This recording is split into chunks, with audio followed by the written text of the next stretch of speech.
filme em 2025 que eu faria todas as apostas do mundo de que não seria grandes coisas, com certeza esse filme seria Thunderbolts, meus amigos. Porque convenhamos, quem liga pra Thunderbolts, cara? Quem se importa com um filme que vai reunir os maiores personagens secundários fracassados da história de outras produções em um único filme de equipe? Fala sério, mano. E por favor, vamos ser todos honestos aqui, tá legal? Nada desse papinho furado de que... Ah, Rafa, mas eu sempre fui um grande fã dos Thunderbolts nos quadrinhos e... Porra nenhuma, você nunca foi, cara. Ninguém é fã dos Thunderbolts, cara. Papo reto. Então sejamos sinceros aqui de que se as suas expectativas para Thunderbolts estavam altas, cara, eu sinto lhe informar, mas as chances de você ser um idiota é muito grande. Ainda mais considerando o momento atual da Marvel. Atual, no caso, já faz uns 3, 4 anos que a gente tá nesse momento atual da Marvel, que não deixa de ser atual nunca. Mas ainda considerando essa fase meio bagunçada do estúdio, em que parece que a zona tá tão grande que até os departamentos internos ali estão se complicando entre si. Porque, poxa vida, semanas antes da estreia de Thunderbolts, teve aquele anúncio das cadeiras com os nomes dos atores que vão participar de Guerras Secretas, e lá tá basicamente o nome de todo mundo aqui desse filme. Ou seja, acabou o senso de urgência de qualquer cena de ação de Thunderbolts, né? Como é que eu vou ficar tenso? Como é que eu vou temer pela segurança dos personagens se eu sei que eles vão ficar vivos pro próximo filme? Uma merda de estratégia de marketing, né? E isso faz eu lembrar com muita nostalgia daquela Marvel que preparava tudo com muito carinho pra não estragar a nossa experiência. A experiência é o que verdadeiramente importava. Eles escondiam informação em trailer, até manipulavam o trailer às vezes, porque eles tinham a certeza de que entregando um produto de qualidade pra nós, a gente estaria lá de bom grado pra pagar o ingresso do cinema. Porém, meus amigos, eu sinto lhes informar que essa Marvel ficou no passado. Ou será que não? Será que foi aqui em Thunderbolts, um filme que ninguém dava nada, que a gente encontrou um projeto que pode botar as coisas no trilho novamente? Será que esse filme funciona como um esquadrão suicida da Marvel? Será que temos um bom filme de ação e espionagem, pelo menos? Ou será que esse é mais um pra longa lista de filmes da Marvel que a gente assiste num dia e esquece no próximo? Bom, é exatamente disso que eu quero conversar com vocês no vídeo de hoje, porque pra quem não me conhece, eu sou o Rafa Camargo e esse é mais um episódio do quadro Refuse, e eu convido todos vocês pra virem comigo, porque sem mais delongas, solta a vinheta e vamos nessa!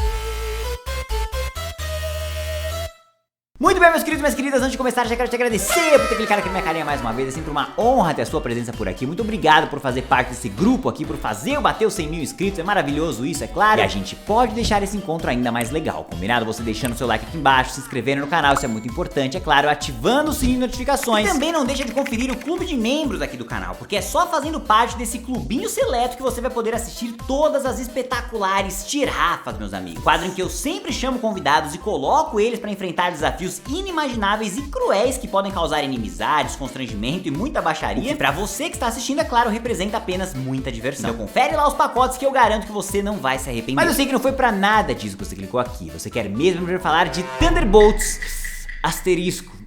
O que quer que signifique isso, né? Thunderbolts asterisco conta a história de um bando de mercenários que a gente já viu operando em outros filmes do MCU, algumas vezes como vilão, outras vezes como anti-herói, até mesmo como vigilantes, membros mesmo do Vingadores e tal, e que agora não estão mais trabalhando em nenhum time, estão operando como freelancers ali, pegando uns jobs do governo, e justamente em um desses freela que a gente acompanha pela perspectiva da Yelena, descobrimos que a contratante deles mandou todos pra um único lugar pra eliminar uns aos outros na tentativa de acabar com todas as evidências de uma operação secreta por lá. Dentro dessas evidências que ela queria destruir, incluem-se as pessoas, de fato, esse grupo de mercenários que ela mandou pra lá. Determinados então a escapar dessa cilada que foi armada pra eles, o grupo se junta e resgata também um camarada chamado Bob, que é um dos participantes dessa operação secreta aí que foi esquecido por lá. Só que claro que a contratante não gosta nada disso. E aí cabe ao time de desajustados se unir da maneira que podem, deixando as diferenças e focando nas suas semelhanças, pra tentar derrubar essa canalha governamental e salvar a vida do fabuloso Bob. E bom, meus amigos, vamos lá. Eu não dava porra nenhuma pra esse filme, cara. Nada, eu não dava nada pra isso aqui, talvez menos que nada. E o único pinguinho de esperança que eu tinha era me apegar à ideia de que o último filme de grupo da Marvel que eu não dava nada, acabou me rendendo a minha trilogia preferida dentro desse universo inteiro. Então imagina a minha surpresa quando o Thunderbolts acabou. Eu acho que eu posso concluir que esse aqui foi o melhor filme desde Guardiões 3, cara. Eu acho que é seguro fazer essa afirmação, sim. Tudo bem, o sarrafo não é lá tão alto, né? A gente não tá falando da era de ouro da Marvel, daquela era maravilhosa que a gente acompanhou na saga Ultimato. Mas honestamente, papo reto mesmo, Thunderbolts é um filme, meus amigos. Isso já é motivo de glória, cara. Isso já é motivo de comemoração. Porque diferente das duas últimas produções da Marvel que eu assisti, lá em Capitão América 4 e Demolidor Renascido também, que são duas grandes colchas de retalho, projetos que não têm uma unidade de ideias, que não tem uma coesão na história, que nem sabem direito que história é essa que eles querem contar. E parece que foi tanta gente palpitando, tanta gente botando o bedelho ali no meio, e no final quase nada sobrou da ideia original, e numa tentativa de agradar todo mundo e de incluir tudo que os fãs estão pedindo, os projetos finais acabaram ficando parecendo um um Frankenstein sem alma nenhuma. E aqui em Thunderbolts isso felizmente não acontece, meus amigos. E por mais que eu sei que isso não deveria ser motivo de celebração nenhuma, convenhamos, isso é o básico que se espera de qualquer produção cinematográfica. Se a gente levar em consideração o momento que a Marvel tá hoje em dia, é motivo de celebração, sim. Thunderbolts tem um rumo narrativo único ali, e é esse rumo, essa decisão que rege todo o andar do filme. A escolha de personagens tem a ver com isso, as interações deles entre si tem a ver com isso, a escolha do vilão, os dilemas apresentados, a solução do confronto, absolutamente tudo aqui nesse filme se comunica entre si e com o tema maior do projeto. Qual que é esse tema? Solidão, meus amigos. Thunderbolts é um filme sobre abandono, arrependimento e solidão. A primeira linha de diálogo do filme é a Helena contando para outro personagem lá sobre o vazio que ela sente dentro de si, e esse vazio é representado durante toda a duração do filme, tanto de maneira literal, como no caso do vilão, quanto de maneira mais metafórica, como em outros momentos que eu não vou dar spoiler aqui pra vocês. E justamente por conta desse tema tão mundano, tão real, tão humano, fica muito fácil da gente empatizar com aqueles personagens, pelo menos foi muito fácil pra mim. Diferente de, sei lá, cara, Eternos, em que a gente tá acompanhando deuses, ou até de personagens extremamente superpoderosos como a porra de um Hulk vermelho, aqui não, cara, aqui a gente tá falando de seres humanos, com dores e emoções e frustrações de seres humanos. Um soldado que atingiu a honra máxima militar e se tornou um Capitão América, mas que colocou tudo a perder por um segundo de instabilidade emocional. Porra, isso é muito real. Uma assassina que sente que não tomou as próprias decisões por muito tempo e que agora faz o que faz só porque não sabe mais fazer outra coisa, mas que também não consegue mais parar. Poxa vida, isso também é muito real. Ou um Capitão América russo que passou tempo demais longe da sua filha e que agora, por mais que ele saiba que ela precisa dele, ele já não consegue mais criar uma conexão, ele já não consegue mais se aproximar dela. Isso também, infelizmente, é muito real, entende? Não a parte da assassina, ou do Capitão América americano, ou do Capitão América russo, tá ligado? Mas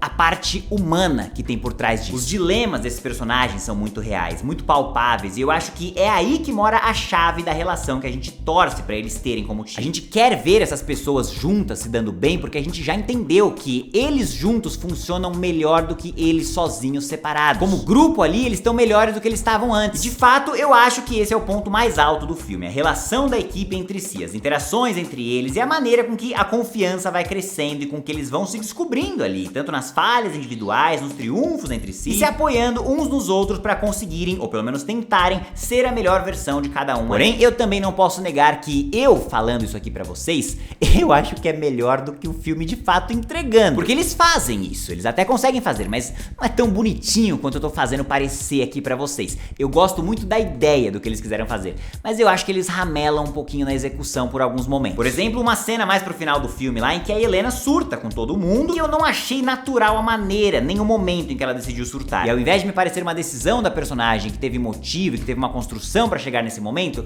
não, acabou parecendo mais a mão do roteirista forçado, meio que dizendo pra gente: olha só, pessoal, agora a Helena precisa surtar pra gente chegar no momento mais baixo deles como time, pra eles se unirem depois e superarem qualquer adversidade pra gente poder encerrar o filme. Isso nunca é muito maneiro, né? Então o que eu quero dizer aqui é, entre algumas poucas atrapalhadas aqui ou ali, e considerando que tem alguns personagens desse grupo que são totalmente figurantes e que o roteiro não quer desenvolver de jeito nenhum, tipo a Fantasma, nos que ele tenta, ele até que consegue muito bem. Não é nada como um Guardiões da Galáxia da vida, ou como um Esquadrão Suicida da vida, ou Esquadrão Suicida, tô dizendo, mas nos que ele tenta, eu acho que ele sucede na missão, sim. Agora, onde ele não conseguiu, mas de jeito nenhum, suceder pra mim, foi na presença do vilão, cara. Eu não vou falar muito a respeito dele aqui pra não dar spoiler, tá ligado? Porque apesar de eu saber que tem muita gente que já tá meio que ligada no que vai rolar, eu particularmente não estava e achei legal entrar na sala sem saber. Então eu vou tentar ser um pouco mais generalista aqui, tá legal? O vilão desse filme é um bosta, cara. Tá, talvez seja um pouco exagerado eu colocar dessa forma, mas vou explicar melhor pra vocês. Existe uma categoria de vilão em filme de super-herói que é a que eu mais odeio, tá? O maldito overpower que não tem como vencer, que não dá, que não tem o que aquela galera possa fazer, eles não tem como vencer aquela batalha. Sabe esse tipo de vilão? Aquele que, pô, levanta um braço e a galera explode. Porra, o que o Capitão América do Paraguai vai conseguir fazer contra um cara desse, entendeu? O que uma Viúva Negra da Shopee vai conseguir fazer contra um cara desse? Nada, não tem o que eles fazer, a não ser que o roteiro comece a trabalhar a favor deles, e é isso que eu odeio nesse tipo de vilão. Porque geralmente o que o roteiro faz é uma de duas coisas: ou eles nerfam o vilão do nada, sem a menor explicação, fazem ele parecer um idiota ali, ignoram as cenas dele destruindo geral ali, só levantando um braço, porque agora os vilões têm que perder, porque o herói tem que vencer. Ou eles seguem por uma segunda opção que pra mim é tão ridícula quanto, que é o vilão perder pelo poder do gogó, o poder de uma boa conversa. Ele perde porque rola um bom diálogo ali. Pô, cara, você é um vilão muito mal, eu sei que você é muito malvado, você tá fazendo muito malvadeza aí, mas você já pensou que você pode ser do bem? Nossa, ninguém nunca tinha me falado falado isso, eu não sabia que eu podia ser do bem. Então agora eu vou deixar de ser do mal, agora eu vou ser do bem. Eu odeio isso e, apesar de eu não querer dar spoiler o que exatamente acontece, vamos apenas dizer que algo parecido ou na linha de uma dessas duas opções é a maneira com que o filme decide encerrar as coisas. E eu sempre acho isso meio merda, meio anticlimático demais, mas enfim. Thunderbolts também é um filme que tem bastante cenas de ação, nenhuma que tenha se destacado particularmente comigo. Eu não acho que eu vou me lembrar de nada aqui em termos de ação do que eu vi. Mentira, talvez tenha uma cena assim que eu acabei de me lembrar, que talvez eu me recorde na semana que vem, que é um momento totalmente Exterminador do Futuro ali por parte do Buck, que eu achei muito foda, de verdade. Toda aquela sequência é bem maneira. E tem uma cena sem cortes também, mais ali pro final do filme, que envolve o vilão do filme, que, cara, por mais que ela não seja boa, ela é legalzinha, entendeu? É uma cena que eu prefiro que esteja no filme do que não esteja. Foi legal ter essa cena ali. Mas tirando esses dois momentos, de verdade, não tem muito nada demais aqui. O problema da ação de Thunderbolts pra mim é o fato dela não ter absolutamente nenhuma urgência, porque eu já sabia que os personagens estavam 100% seguros, que nada ia acontecer com eles, e também pelo histórico bunda mole da Marvel, que é uma parada muito difícil da gente ignorar, né? Eu não consigo tão bem virar essa chavinha na minha cabeça antes de acompanhar uma produção. E aí quando entra uma cena, como acontece aqui mais pro final do filme, em que o vilão evapora uma criança, isso imediatamente faz a minha cabeça começar a funcionar e eu sei o que vai acontecer. Se eles não têm coragem de fazer isso, a Marvel vai dar alguma forma de fazer essa criança voltar, ou seja, existe reversão no que esse cara acabou de fazer. Porque a Marvel jamais mataria uma criança. E aí, normalmente, quando não tem esse senso de urgência num filme, a gente se desapega do roteiro e se apega à técnica, como é o caso de John Wick. Mas como a técnica de Thunderbolts não é lá grandes coisas, a gente acaba ficando com um filme de ação meio genérico na parte da ação. Rolou aqui também nesse filme uma parada que eu tenho certeza que o Spencer e muitos de vocês vão aparecer aqui pra me retrucar dizendo: ai, Rafa, mas isso é coisa de quadrinho. Um argumento filha da puta que eu odeio muito, mas que eu sei que é real, mas eu não posso deixar de falar o que eu achei ainda assim. Que é o fato de que, cara, eu não consigo aceitar a ideia de uma treta daquele tamanho rolando em Nova York, daquele nível, uma ameaça nível Thanos, tá ligado? E não tem uma porra de um Homem-Aranha ou de um Doutor Estranho sendo mencionado no filme. Porra, gente, muda a cidade então, pelo menos, tá ligado? Capitão América 4 fez isso, botou a trama lá em Washington e tá de boa, porra. Já é uma desculpa, não é uma boa desculpa pra não juntar todo mundo, mas, cara, é uma desculpa boa o suficiente pro filme. Agora aqui os caras me encheram a porra da cidade de super-heróis, tá me dizendo que não tem um Homem-Aranha pra sair ajudar, não tem um Doutor Estranho sendo mencionado, e eu tenho que ignorar a existência dessa galera, eu tenho que ignorar os outros filmes que eu assisti até agora. Se tivesse uma carta do Doutor Estranho falando que ele tirou o day off, já era o suficiente pra mim. Agora eu preciso de um motivo, cara, seja ele qual for. Eu não consigo aceitar também, me tira muito da imersão quando uma parada desse nível, sacou? Uma parada global, uma parada gigantesca ali tá acontecendo, imensa. E porra, sei lá, ninguém se importa, nada acontece, ninguém é mencionado e meio que foda-se. O universo meio que quebra nessa hora pra mim, sei lá. Eu detesto isso e continuarei detestando isso, até porque existe uma forma muito fácil de resolver isso, que é mudando a porra da cidade, cara. Fixação desses malucos e ficar só dentro de Nova York, cara. Ah, Rafa, mas isso é quadrinho. Ah, vai te catar, Spencer, sai fora, mano. Enfim, meus amigos, no resumo da ópera, eu diria pra vocês com tranquilidade aqui que, olha, entre algumas trupicadas ou outras, Thunderbolts bem possivelmente é o melhor filme da Marvel que eu assisti desde Guardiões 3. É um filme que joga no seguro, que não arrisca tanto, que por conta disso não comete muitos erros gravíssimos, mas também não comete acertos gigantescos. Mas dá pra gente dizer isso até como uma certa forma de mérito pro filme. Porque nem todo filme que arrisca muito consegue agradar, tá ligado? Coringa 2 que o diga, o lance de arriscar é justamente esse, você vai buscar reações mais extremas, dificilmente vai deixar a galera meio indiferente. Mas a Marvel não é essa empresa, meus amigos, eles não querem mais arriscar. A Marvel que deixou o Thanos vencer no final de um filme, que segurou a gente por um ano até dar aquela conclusão,